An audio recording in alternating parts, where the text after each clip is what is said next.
Ndakatarisa kudenga mtsotsi pamatama ose social media imo mandiri kuswera mazuva ano mandinogara ndichiona kuti zvinhu zviri kufamba sei. Ndine chimwe chandasangana nacho chakaitikawo kumariro handiti kana chaitika kumariro chiitiko chaitika kumariro kwaJinimbi handiti.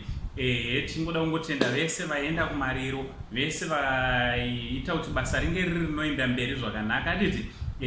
Maita zvakanaka vazukuru, ngatipfuurire mberi nekuramba tinongochema nevanochema handiti.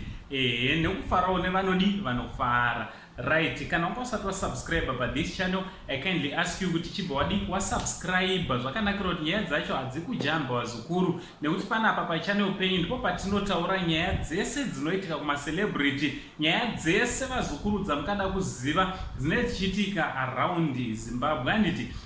So subscribe, turn on your notification bell kuti pega pega patinoisa video you will be notified handiti.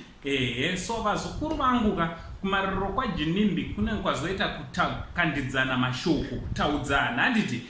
Kutaudzana kwanga kuripo, mabhuru aJinimbi anenge ari kunziwo havana kurara pamariro handiti. Vaitamba naye padhuze mabhuru epedyo handiti. Vanenge vari kunzi havana kurara pamba. Patime yavaifanira vainge vari vanorara vachipaya their last respect. Vanonzi vakabva vaenda vakanobhuka mahotels, vakanorara kumahotels. Also, pane pari kunzi Zoni panguva yekuchera guva vakomana ava havana kubatika zvakare. Nguva yatinenge tichitarisa kuti madzisahwira ndipo pamene muchimira muchiona kuti basa riri kufamba here, ivo havana kuwanikwa handiti. So vari kunzi zvazoita kuti pange panochinjidzana mashoko. So pane muchinda anonzi Mhofu, andinoda kuti munge muri munonzwa achitaura zvizere, naUncle Sandy, the only Zimbabwean uncle, chitichi much love. But name of kuseva nokutukana pamariro para. Isitachamisika nazvo. I'm very pissed off. Jina zaitengera ndoro. Kusvika na 5 AM.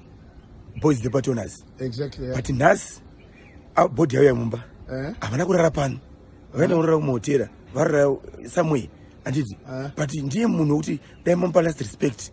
Kuti muchindi wedu ya mumba nhasi. Dai varara pano ende kuseni pacherwa gomba. Dai vapata foshoro. But havapo. Izvo zvinopa tisina mukaka. Tisina mazai. Dai patoenda ndozi pana pachicken ino netese vafara last day roperekedza munhu anditi. Awana wachishamari dzake zvekudaro. Avaingoda mari, otherwise hapana deal.